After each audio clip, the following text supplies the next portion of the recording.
Hey there! In this video, I will guide you through a visit to the community of San Martín de Amacajacu, situated along the Amacajacu River in the Amazon rainforest. I wasn't quite sure what to expect, as I've already seen some indigenous communities in Colombia close to Caribbean, and they still wear traditional white clothing. However, even though we haven't been too deep into the Amazon rainforest, the life here seems to be more influenced by the Western culture. Nonetheless, there is a distinctive and unique rhythm of life in this community. Hamaca translates to hammock, and the term Amacajacu derives from the Quechua language and means the river of hammocks. However, it's worth noting that the Ticuna people inhabit a part of the Amacajacu National Park. The settlement is located in a breathtaking location, with 135 families, nearly 700 people residing here. They were once scattered across different areas, but in the 70s the government started relocating them to this area and teaching Spanish to the children so that someone could serve as a translator, as none of the local people spoke Spanish in those days. Today people here speak two languages, their native Ticuna and Spanish. Here, there isn't a concept of fixed jobs. Everyone must possess basic survival skills. Just as we learn to drive a car to be self-reliant, children here learn how to hunt, fish, navigate the territory, and work with local medicinal plants from a young age. The COVID-19 pandemic, for instance, didn't have a significant impact on this community. They found a plant that helped them recover more quickly. Nevertheless, the government introduced vaccines to the area, and eventually most people received vaccination. In terms of connectivity, there isn't much access to the internet here. The only place with Wi-Fi is this platform located in the center of the village, serving as a connection point. Access requires registration, and the connection is primarily suitable for basic messaging. Well, not even sending photos. Oh, do you hear this sound? Qué bueno. It may seem like a child's cry, but it's actually a parrot hidden in the trees. Unfortunately, I couldn't catch a glimpse of it. This is a local school with approximately 135 children under the age of 16 currently studying here. The school is equipped with solar panels, which also provide some additional internet connection.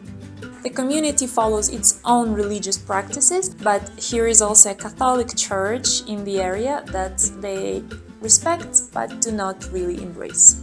For the local inhabitants, the concept of borders and division between countries like Colombia, Peru and Brazil in this area doesn't really hold much significance. They've inhabited these lands for centuries, and it's only in the 20th century that the idea of the separation began to emerge. To them, it's all one continuous territory. These people also don't use such a term as nature conservation, because their way of life is intricately connected to nature. They have learned to interact and coexist with their natural surroundings. The house we're looking at belongs to our guide, and the property extends about 200 meters down the hill. And here's the territory of his uncle. Families tend to grow and expand their territories in this manner. The vibrant graffiti you see here is not native to this local settlement. An artist from Medellin visited and painted several houses. Feel free to share your comments to whether you think it adds a more lively atmosphere to the area. Also, our guide told us that he encountered huge anacondas twice in his life and managed to escape them both times, because, well, obviously, no, he's our guide and he's alive. For instance, if you look at the stack of this cananguacho palm, the thickness is what they used to refer to illustrate the girth of the anaconda. Once our guide saw one of these anacondas coiling around him. Generally, anacondas are slow, so it makes it relatively easy to run away, but they can hypnotize their prey, leading it back to their coils and, well, basically, to eat. Initially, I was curious to see an anaconda myself, yay, we're going to the Amazon, hey, anacondas. but after these type of stories, I'm already like not that sure.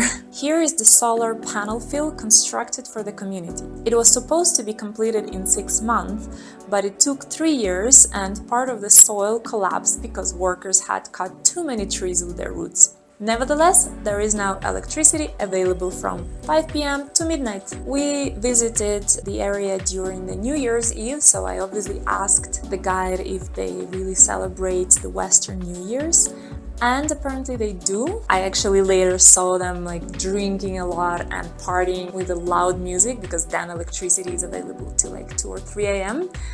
So yeah, like 3 nights in a row they were having a lot of fun.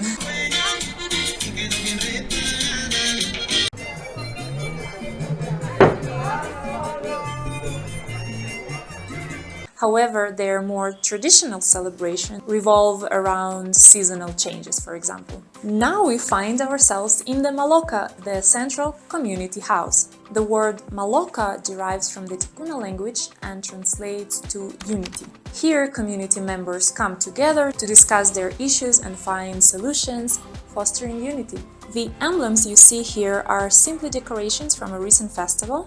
Additionally, there is a platform elevated quite high, accessible via a substantial ladder. This platform is where they leave surprise presents for the community members who have contributed positively, which are then revealed during the gatherings. And please let's take a moment to appreciate this intricate weaving pattern of the roof, a true work of art.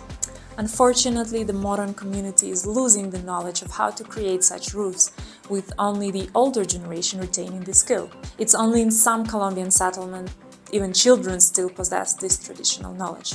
An interesting detail about the roofing is that after construction and weaving, they have to light a fire in the center of the Maloka to treat the roof and its leaves, preventing from damage and small insects. This treatment allows the roof to protect the people from rain and sun for about 8 years before needing repairs or replacement. Another remarkable aspect of this structure is this special wood that they use, which they simply bury in the soil, yet it doesn't rot.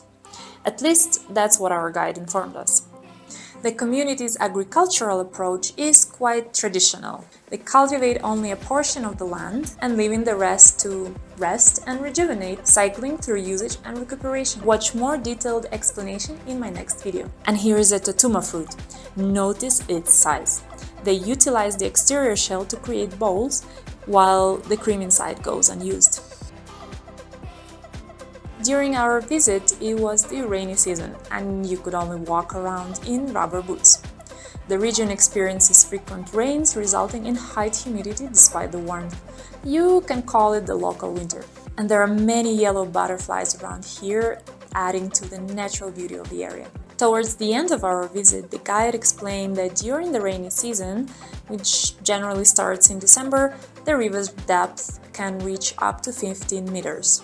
However, in the dry season, the river levels drop so much that even boats can't pass. This means that during this time, reaching the community from the Amazon River itself might require some walking and pushing the boat. But yeah, what a fascinating place to explore. It was just our first day and I was already in love with the place. And yeah, if you're also eager to discover more of this area, be sure to watch my next video.